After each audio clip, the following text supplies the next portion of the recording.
Welcome to the next episode. I'm very privileged to have Steve Verstandig. His name precedes him. I know that your family's been in Baltimore for quite some time, and love to jump right into it. We usually start off just tell us a little bit about yourself. When did you guys come to Baltimore, and a little bit more about your background? Okay. I was born and raised in Baltimore. My family is originally from Brooklyn. My family started off in the grocery business, and then from there went into real estate.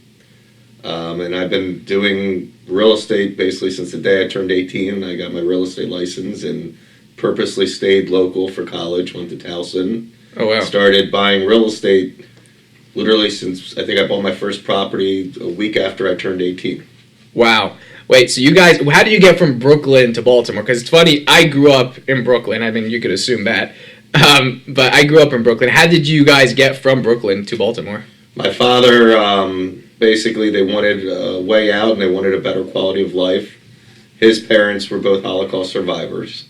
So they came to Ellis Island after the Holocaust and losing an extensive part of our family.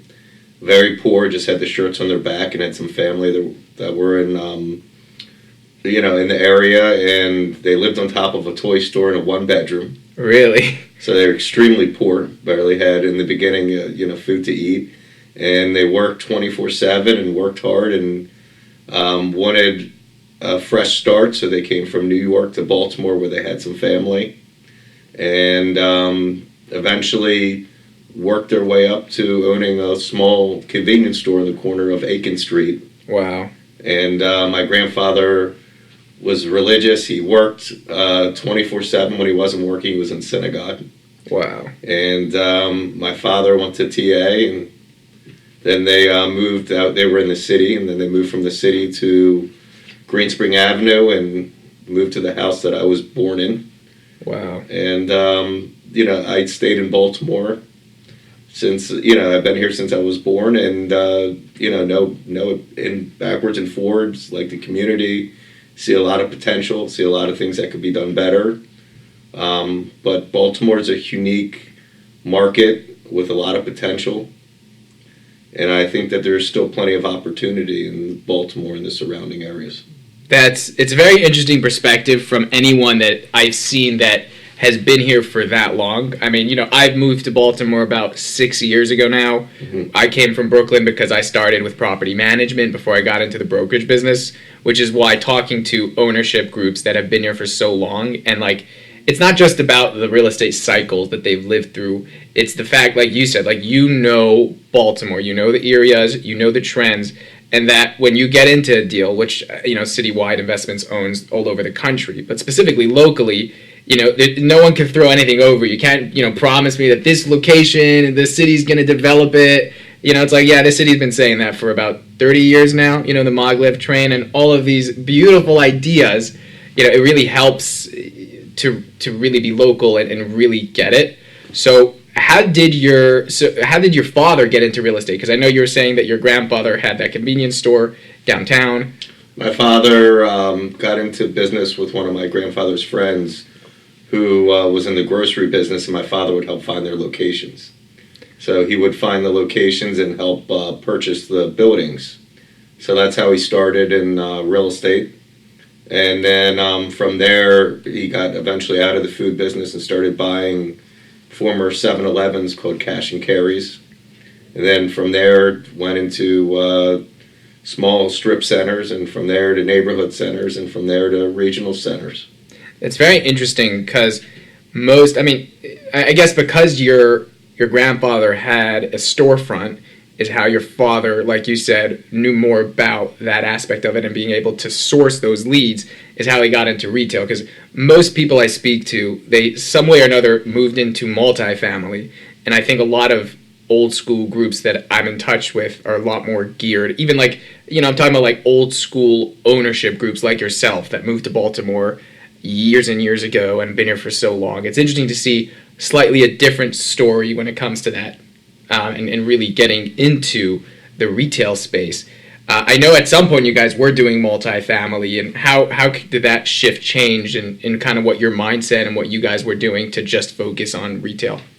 I started at the age of 18 buying in Hamden, so I liked where it was located, and I saw a lot of potential. So my first property was on Elm Avenue. About a week after I turned 18, I bought my first rehab there. I sold it to another real estate developer, and I amassed, from the time I was 18 till the time I graduated college, about 30 properties in the Hamden area. I found investors. One of my partner's fathers said, "My son's away at school. I really love for him to learn real estate from you. I'd be willing to put up the money, but I want you and my son to work together." Oh, wow. And, I saw an opportunity and I seized it. So bought a ton of rentals in the Hamden area. Then from there, I expanded into multifamily and larger properties. And the problem was basically the values kept on going up, but as the values increased, so did the property taxes. Right. So you get to a point where you see just the expenditures between the city water and between, everything that the city's notorious for, the violations and just the constant increase in the tax, the crime, the issues with infrastructure. I just said I'm better off selling these and looking into something that I felt like I could grow easier with, and that was commercial. Right. Retail, longer leases, and retail, if you understand what business should go into the space, you have an advantage over everybody else. And what I would do is I started working with a couple local convenience stores and a couple local cell phone operators. And what we did was I helped find them locations, and they'd tell me where they wanted to be, and I'd buy the building. Right, that's very interesting. And they signed 5-year leases. So at one point I had 15 Crickets, I had, T-Mobile, I had 15 convenience stores, some of which I still own today. And these small business owners were able to come from 1 or 2 to 3, 4, 5 and would grow with me. And I used the opportunity to pick up real estate because I knew that I'd be cash flow positive, and I saw with these smaller buildings that I was getting long-term leases. And I said, hey, with the residential, every year I got to renew these folks. Maybe I get 2 years if I'm lucky. Then I had the constant turnover. Whenever I had a turnover, I'd have to spend money on paint, carpet, updating appliances, any repairs. So it sort of handcuffed me from growing. I did get to a point where I did have, after '08, I bought a lot of the foreclosed condos. I got to a point where I had several hundred units. Oh, that's tough. Even these days, condos, it's tough. It was. So I took the condos and then I rented them out as luxury apartments. But just every time I would get ahead and I was close to getting everything leased, then I'd have tenants move out, constant turnover. And with the retail I started building, I saw how much easier it was to grow when you have long-term leases. Right, and a lot of times they do the build-out depending on how it's structured. Plus, with double and triple net leases, you don't even have to worry about all those expenses, even if water and taxes and insurance goes up. And a lot of depending on how it's structured, I know you guys also have medical leases as well, which in my experience, when I understand, a lot of the times they will do triple net. And in that case, you don't really have to pay for anything, which is amazing. And what's so interesting to me, and I'd love to hear your opinion on, why is it that I would say a large percentage of investors that are getting into the business specifically focus and try to go after multifamily? I think these days maybe people are more open to retail, but initially people's gut feelings in my meetings with investors, large and small, their first gut feeling is multifamily. It's a lot easier to replace a tenant paying $1,500 a month for a 2-bedroom than it is to replace a grocery store or a larger tenant, or even a smaller tenant that has a specific build out. Right. It's like this, the ability to add value, put in new tenants, takes skill and it takes time to build the relationships, and you have to know what you're doing. But once you set the right tenant in there, your hope is that they stay forever and you get your increases, and then you work with them like I have to expand. And it scares people with commercial for the simple fact that, one, a lot of people don't know how to lease. And that's always been my strength from day one. It's aggressive leasing. We work with the tenant. We build out the tenant. find out, like I said, we don't just place tenants to place tenants, we place the right tenants in the right space. And that's what separates us. With the residential, it's less daunting because you're just basically replacing people. You're replacing comparable rents, and you're putting in people that are just looking for a home in that area. And as long as your place is clean and decent, it's a lot easier of a task to do. But unfortunately, like I said, the turnover and the repairs and everything catch up to you. Versus, like you mentioned earlier, with the triple nets, 90% of my properties I'm able to pass through taxes, insurance, and common area maintenance. Wow. What I'm responsible for is normally the roof, parking lot, and HVAC replacement, and that's it. Wow. So it allows me to have less staff. I have 10 times more real estate than I had when I had the residential, and half the staff. Right. And the company when I came to Baltimore, I was doing management. We did a lot of these single family portfolios. And I think on the list of how much time you're going to spend on management, large single family portfolios tends to be extremely tedious. And it's interesting, as you're saying it, I could imagine that if you have it set up where you have double and triple net leases, like you said, you could expand, but also you're freeing your time.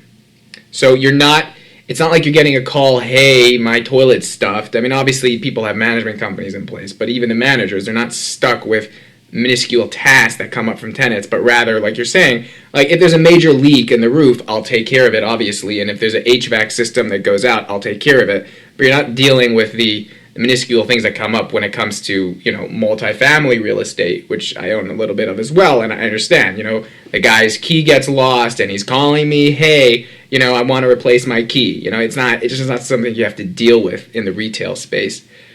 Getting really into the specifics when it comes to Baltimore and kind of what you see as an outlook. You've been here a long time. You don't seem the type of person to just buy into whatever the governor and the mayor might be telling us.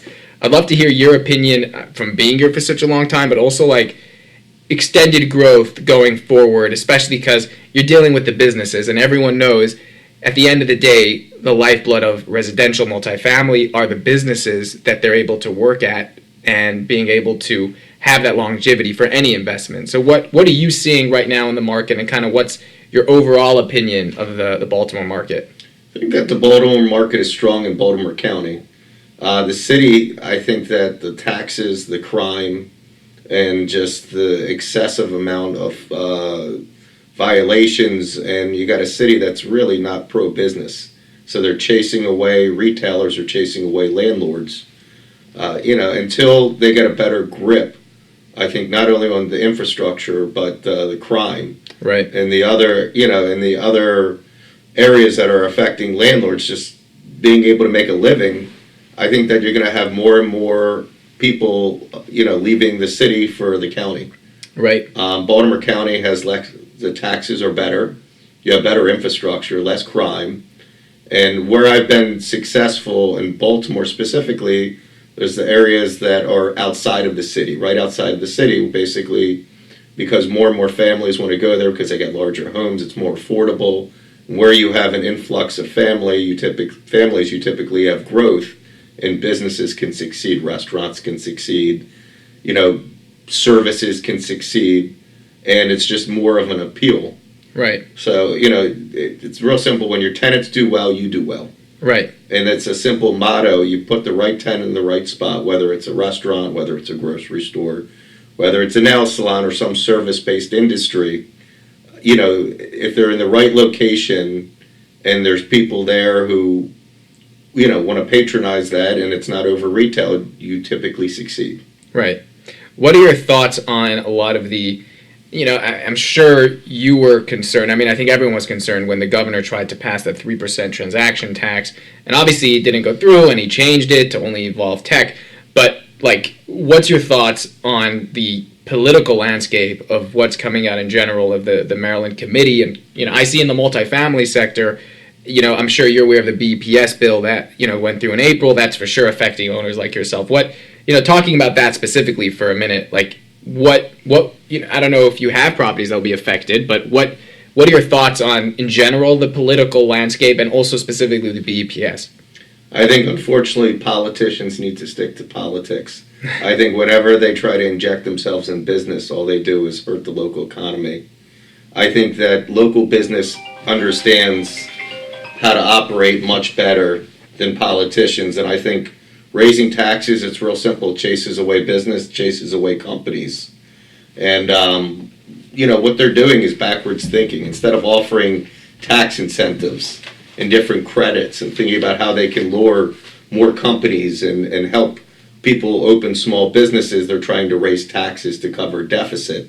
And the reason we're so far in the hole is because politicians aren't fiscally responsible. And where they spend their money is wasteful. At the end of the day, you need to focus on the neighborhoods and you need to focus on small business. And everything that I've seen, especially from this administration lately, is the opposite. So they're just trying to raise taxes, and chase away people. I own a large amount of real estate now in the South. And I will tell you that the property taxes are low. What's your basis in the South, like tax basis? Basically I'm paying about 50% less property tax in the South. Wow. And then it's less to insure. Right. Insurance here is high as well. Crime. And it all comes down, the crime is much lower. They don't tolerate it. Just as an example, I own a large shopping center in Kentucky, and we had a bursted pipe. In Baltimore, if I had the same situation, I'd be thinking to myself, I'm going to have a $100,000 water bill. I'm going to have inspectors. Obviously, I'm going to do what I can to get it fixed as quickly as possible. In Jackson, Kentucky, I had the mayor and the head of the utility company working together around the clock so that we could get water to the dialysis at the shopping center and the businesses could stay open. I said to him, unfortunately we had an older pipe that burst. They said, we understand. They said, the fact that you've invested in our community means everything. I said, what about the water bill? I said, obviously thousands of gallons of water have gone to waste. They said, we're waiving that. Really? They said, you're a good property owner. They said, we wanted to make sure your shopping center's up and running, and we want to keep you here in Jackson. Wow. So just as an example, and I found this throughout the South. We're in Alabama, we're in Kentucky, we're in Tennessee, we're in the Carolinas. They want you to do business there. They offer tax incentives.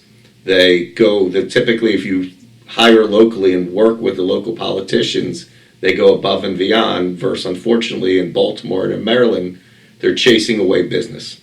So why stay? I mean, listen, I love Baltimore, but I'm going to be very upfront with it. Why stay and invest in Baltimore when, like you said, it just makes more sense to invest in whether it's the Midwest or the Southeast?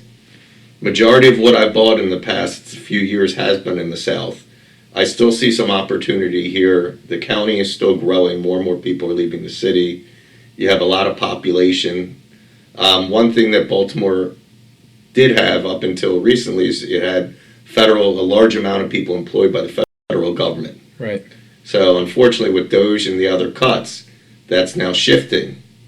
But, the fact that we have so much federal government employees allowed a steady people who were highly paid, to spend money and patronize at your businesses. Right. So it was a trickle-down effect. Whenever you have high employment and you have people who are earning good livelihood for their family, they're going to spend money, and it helps everybody. Right. And that's one thing that we have here. So that attracts people. And the fact that you have such a large, dense population. Right. It's interesting you're touching upon specifically the Doge, and it's been a very fun roller coaster to watch recently on X or on Twitter, whatever people call it these days. But I don't know if you had any retail or office tenants that was specifically related to the government. I read from some of the multifamily REITs that have assets in DC or near DC, they were claiming that even with all the job cuts that they've seen in the government sector, that they didn't have a big hit. I think Camden Properties, based on the quarterly review that I read, said they're not getting directly affected. But on the retail side, are you seeing, if you do have any government tenants, are you seeing cutback? Are you nervous about any of those spaces? I've been closely monitoring it. I have Social Security that have a large amount of space in two of my shopping centers.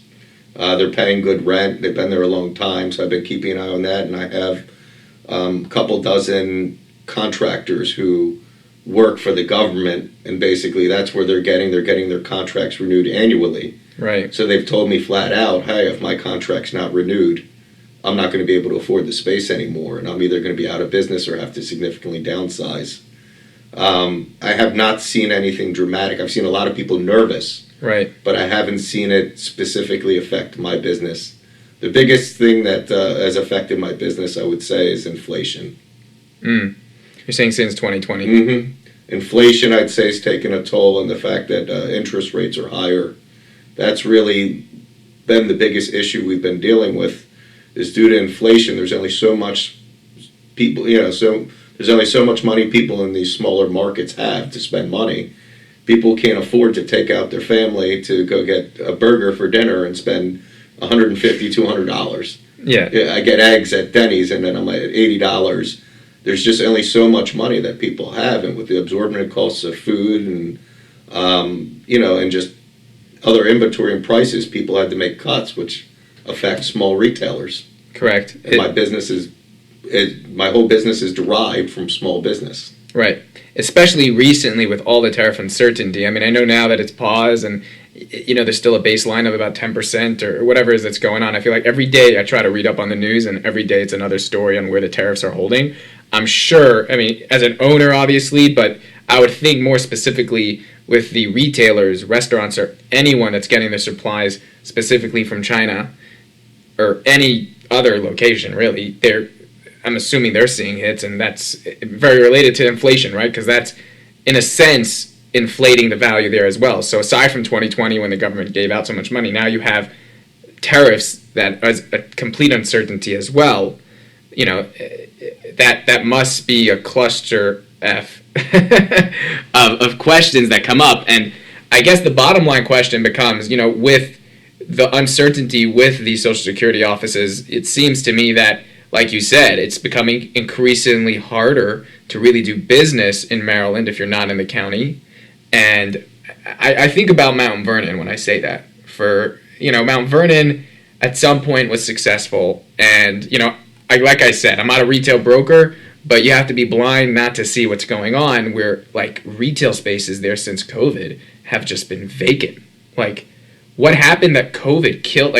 Why? What do you think? I don't know if you know a lot specifically about Mount Vernon. I don't know if you own there, but why is it that before COVID it was thriving, and now the Mount Vernon area retail it seems to be very close to dead? During COVID, you had more and more people who were locked up, and they were looking for more space. So more and more people left. In Mount Vernon, overall, if you look at the pricing per square foot, it's one of the highest in the city. Right. So you had a combination of high rent, not a lot of space, and also because of the parking and because, of just transportation in general, it made it less appealing. If you look at Baltimore County, you have all these businesses, Mother's, Rope Walk, I could go on, that have moved to the county and that are focusing more on the county now because more and more families and more people with money are moving to Baltimore County. Right. And restaurants and other businesses follow the money. Right.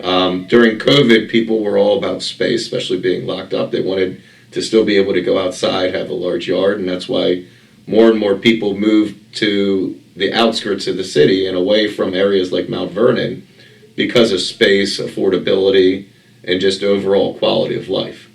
It's interesting because seemingly when you look at the multifamily market in Mount Vernon, technically speaking, from what we're seeing, it's trading at a significant number in comparison to some of the other outskirt areas near the county, or even some of the northeast Baltimore areas, which we could get into in a minute, but where I see a lot more activity when it comes to multifamily, when it comes to just the ease of renting out those units. Specifically, Mount Vernon has a lot going on, and based on leasing agents and just ownerships that I'm in touch with, it does seem to have a struggle, but interestingly enough, in the multifamily sector, pricing there is still very strong, which as a broker I don't quite seem to understand, because I look at the ROI and the cash-on-cash returns. It may not make as much sense, but maybe someone's making money and I just don't understand it.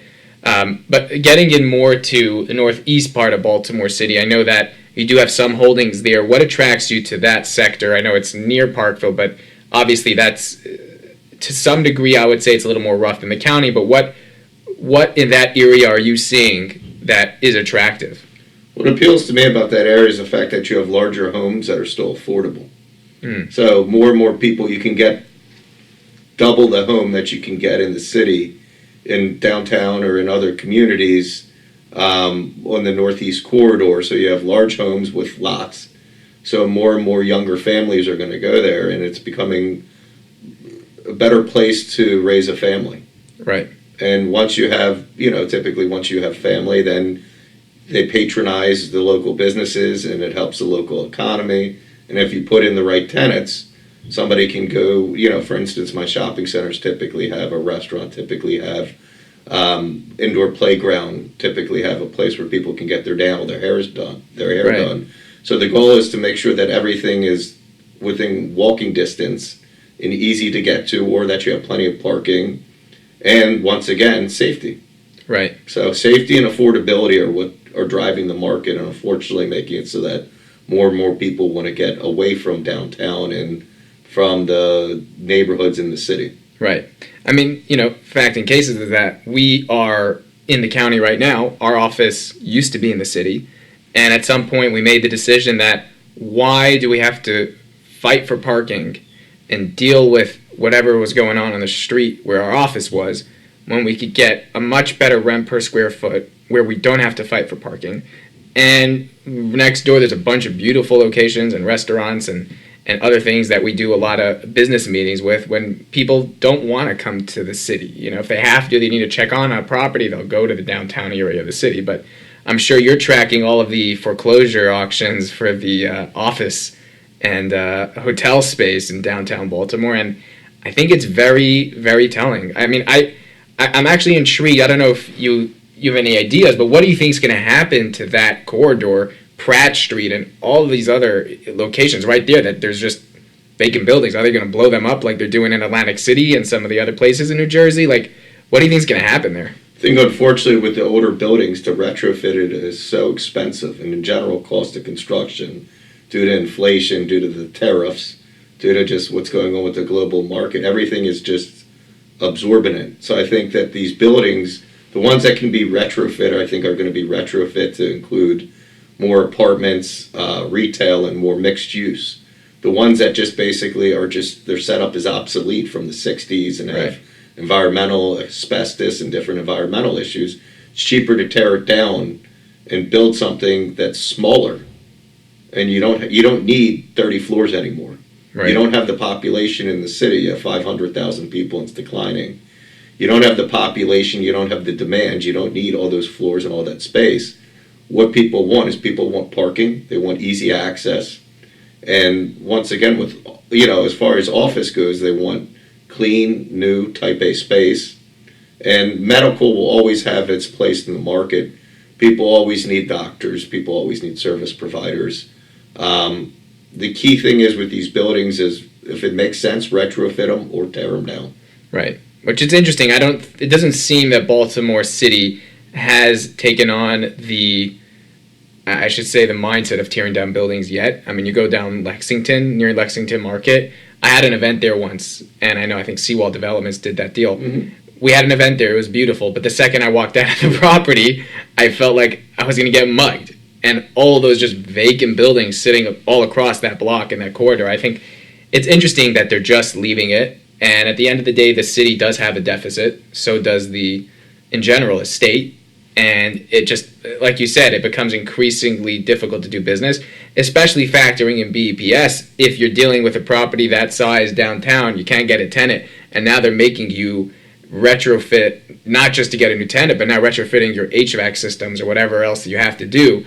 That becomes just a, handing back the keys type of scenario. At least that's what it seems like to me. But really moving on from there, what, practically speaking, do you think there's a way that Maryland could actually grow? And I don't mean an unrealistic way where the government all of a sudden becomes business friendly, but just practically speaking, do you think that there's a path that could be taken for Maryland to grow its footprint? I think that what you need to do is you need to offer tax incentives instead of trying to tax technology companies and companies of the future. You need to give them free incentives. help build their locations, help give them free land. We have vacant buildings and vacant housing throughout Baltimore City, in the surrounding areas. Tear it down, say, here's a plot of land. What can we do to get you to build a state-of-the-art facility here? And that's going to bring jobs. That's going to bring tax revenue. What they're doing today, the mindset of just basically taxing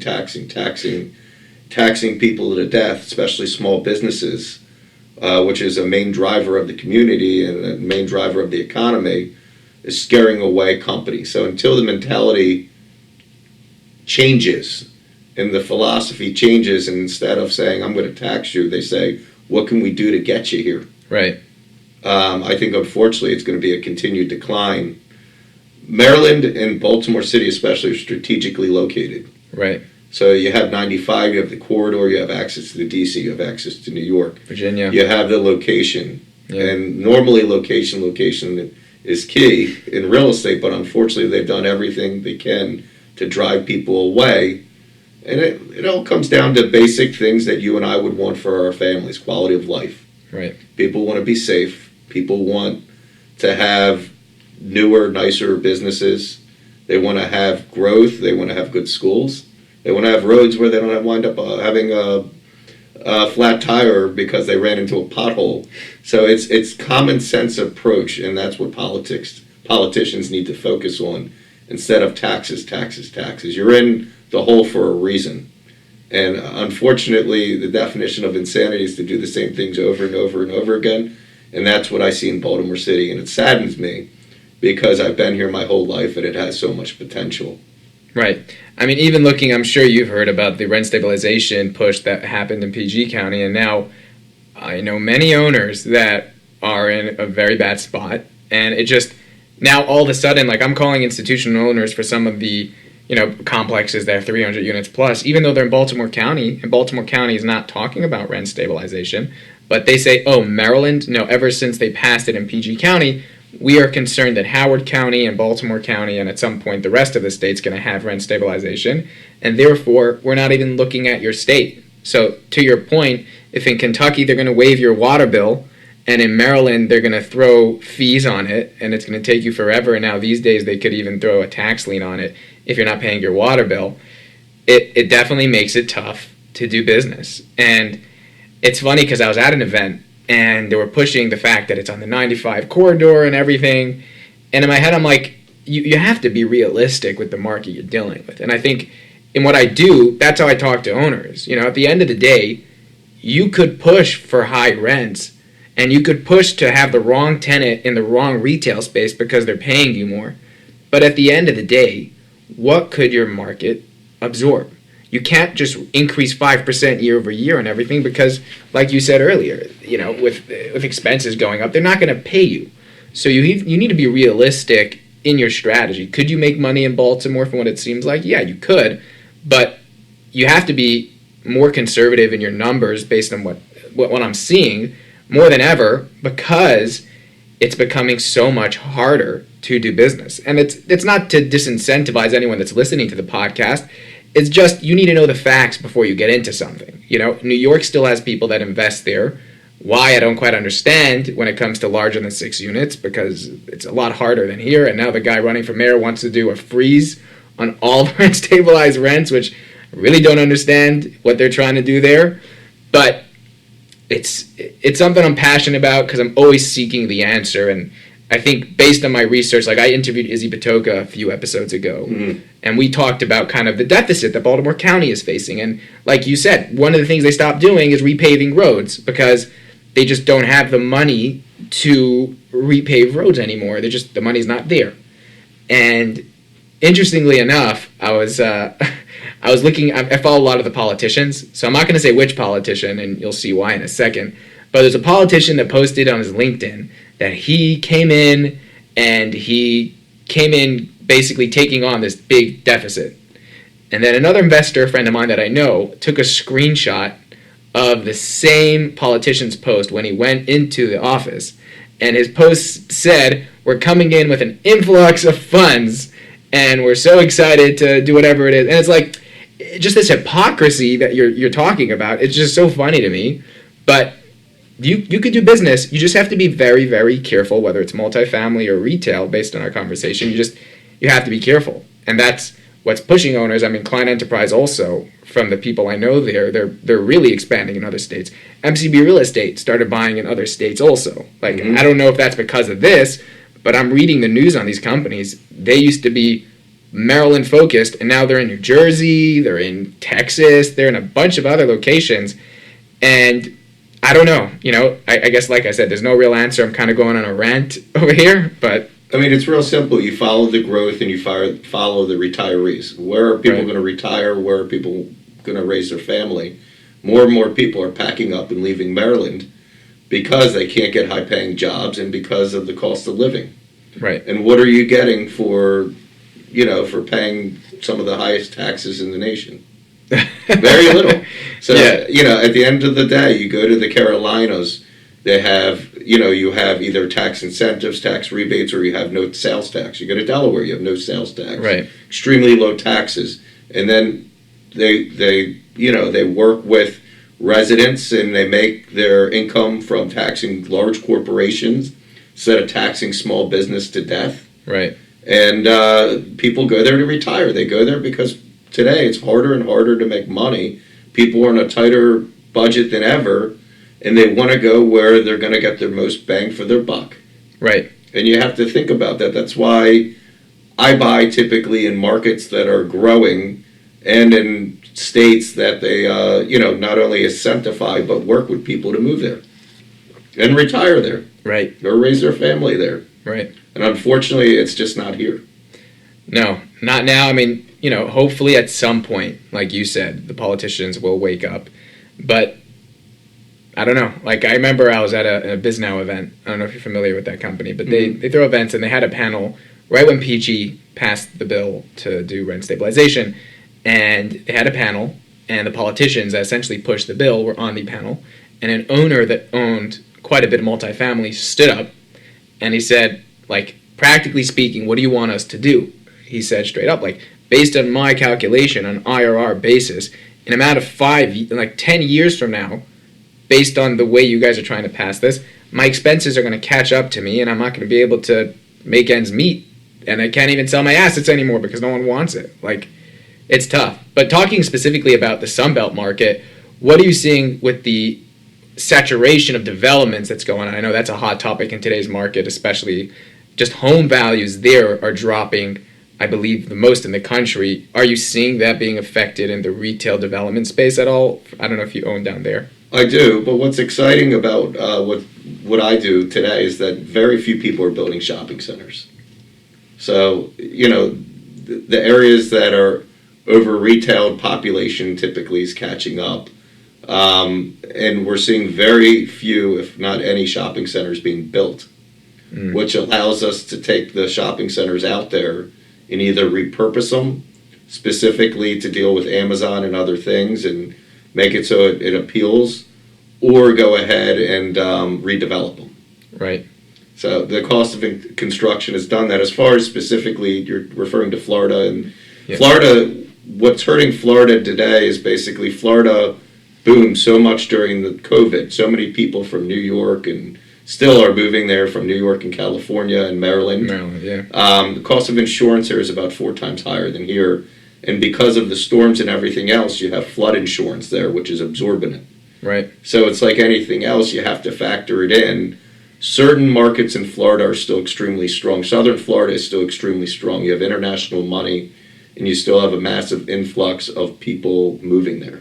Right. Areas like Orlando and some of the areas in the northern part of the state that are more blue-collar. Jacksonville expanded, and now people just can't afford to live there because of the cost of insurance and other things. Right. So they're starting to move out or move back or look for alternative states that are close, like Alabama. Right. Oh, interesting. And that's you're right now, like you said, you're in Kentucky and Alabama. Yeah, so I mean, the growth that we're seeing in Alabama by some of these shopping centers is unbelievable. I see thousands and thousands of homes being built because it's affordable, and it's about the quality of life. The retirees are going there. The young families are going there. Alabama is becoming a solid alternative to Florida. Florida still has overall, you have nice weather year-round. You have lots of pluses, but it's very expensive. But Florida also has done a great job in bringing in businesses. Right. Even though some people are leaving, they've brought in probably 4 times the amount of people who are leaving. Wow. And they've also brought in, it's considered now a second Wall Street. You have all these major companies from New York that have now gone to Florida because you have no sales tax. Right. And now no state tax, I'm sorry. No state tax. And also, I was reading an article recently where they're considering to abolish property taxes. They're looking into that as well. If they do that, it's a game changer. They're gonna. But the fact that they have no state taxes, and brings in these companies, and you have Boca Raton, which is now the new Beverly Hills. Right. So many people are moving because they want to get away from the things that people want to get away from here at Maryland, crime, the expenses. They're moving from California, from New York, and even Maryland. I know I have a handful of friends who are moving from Maryland to Florida because they want a better quality of life. Right. It's interesting you mentioned. Still has the appeal. Yeah, and I think most friends that I speak to, it's the husbands are working here, so they're not moving to Florida. But I don't know if this is like this in your household, but the wife is like, when are we moving to Florida? It's good to go there twice a year, but when are we moving to Florida? That, the female pressure to go down there and live in their mind, the luxury life of the beach. And even, like you mentioned, California, I don't know if you saw that podcast with Gavin Newsom. Mm-hmm. And it's so funny to listen to that podcast where he's interviewed. And essentially, when the riots happened, which is going to affect businesses, which means people are leaving, all of a sudden, everything he spoke about on that podcast, went straight out the window. And it's back to square one. And you had the fires, too. California was still recovering from the fires. Yeah, and he flushed all the water out. By not having adequate water. Yeah. Not having, once again, politicians just need to start having more of a common sense approach. Yeah. And they need to think what is best for business and what is best for small family, for what is best for growing families. And they typically go hand in hand. Right. You chase away business, you're going to chase away residents, and they're going to go live elsewhere, and it's going to hurt the tax base. Right. And I think what's interesting, just based on that, is I think what is interesting is the fact that the president is what he's doing is targeting Maryland indirectly, or you can even say directly, in such a way where maybe it will have an effect on politics. If they're realizing that Johns Hopkins is losing so much funding, and Social Security office lost 6,000 employees, and now, I just read a Baltimore Business Journal article on how they're trying to sell a lot of the assets that they own in Baltimore. They don't know what to do with it. They're trying to see, should we redevelop it? Should we sell it? I hope that might be a wake-up call to them to say we can't just base it on feds education and meds, right? Clearly, if Hopkins gets cut, then the doctors that come to Maryland gets cut as well. It may not be today, tomorrow, but within the next few years, it's going to be clear based on the way that the pyramid works, and hopefully that will give them a wake-up call to say that we can't just stay where we are and just depend on this quasi-steady income that's just not going to come unless they're waiting for 4 years or 2 years, at this point a year and a half. I don't know. Maybe they are just waiting and the senator is just trying to run for president. I think that at the end of the day, Baltimore needs to bring in more tech, more companies, and find better ways to generate money. Johns Hopkins does unbelievable work, saves lives, and is a great asset to the city. But I want to just mention that they are one of the largest landowners and they don't pay any property taxes. Correct. Along with the Catholic Charities, which also does wonderful things. But you have 2 mega institutions that aren't paying any taxes, bringing in jobs and doing wonderful things, and we want to keep them here. But if we do that for Hopkins, why not do that for a large technology company? Correct. Why not do that to bring in other business? I think that there has to be something to incentivize people to come to Baltimore, big companies. Correct. So, and then with that, you bring in additional housing, you bring in more small businesses to serve the people. It's a domino effect. You can't just raise taxes. Correct. And I think that, if, at the end of every podcast, I always ask if there's anything else that you have on your mind that you wanted to share and, to share it. Because I think at this point we came to a good realization, I should say, in what it is, and this is the path forward. And either they take it or they don't take it. So moving on from that, I can't believe it's already been about 40-minute, half hour, 40-minute. Time just flies in this type of stuff. But was there anything that, coming here today you wanted to share just on the top of your mind? Any questions you have or anything? I think that, that once you build your business and you develop your niche, you can be successful. But I want more and more people to look at real estate and understand that it's not a get-rich-quick scheme.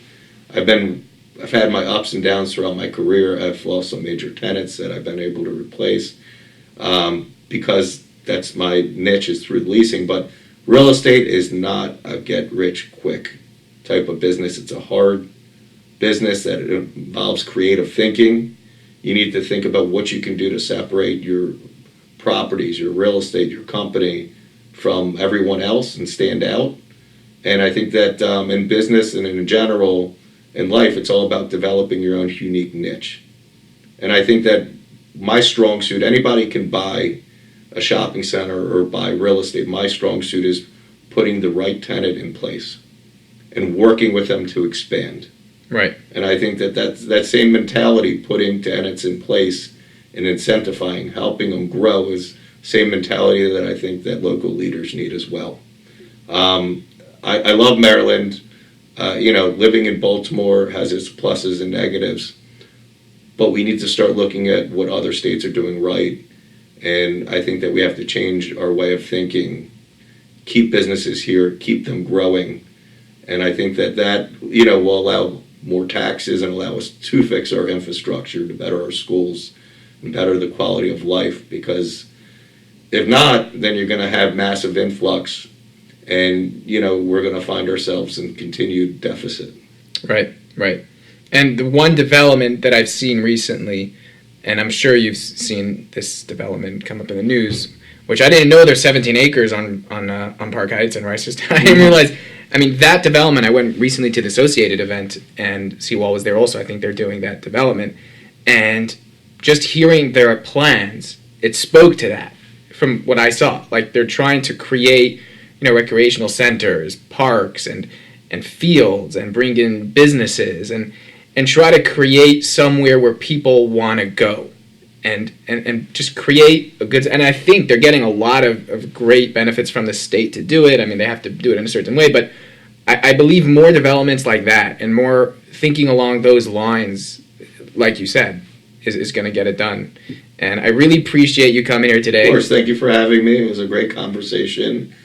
And, like I said, my best advice with real estate as a new investor is think about the long-term game. Don't think about the short-term game. Think about what you can do to invest and parlay one investment into another and grow. And it works different ways for different people, but to grow effectively, you got to have a very strong strategy. And You're going to have ups and downs like any business. Right. And retail's evolving, residential's evolving, so you just got to think outside the box. Right. No, I appreciate that. And I think that, especially in the multifamily space today, you see the people that didn't think like that coming back on the market to auction or whatever it is. So take those gems, run with it, and make some money and really grow your business. I really appreciate it. Until next time, guys, we will be in touch for the next episode. Thank you.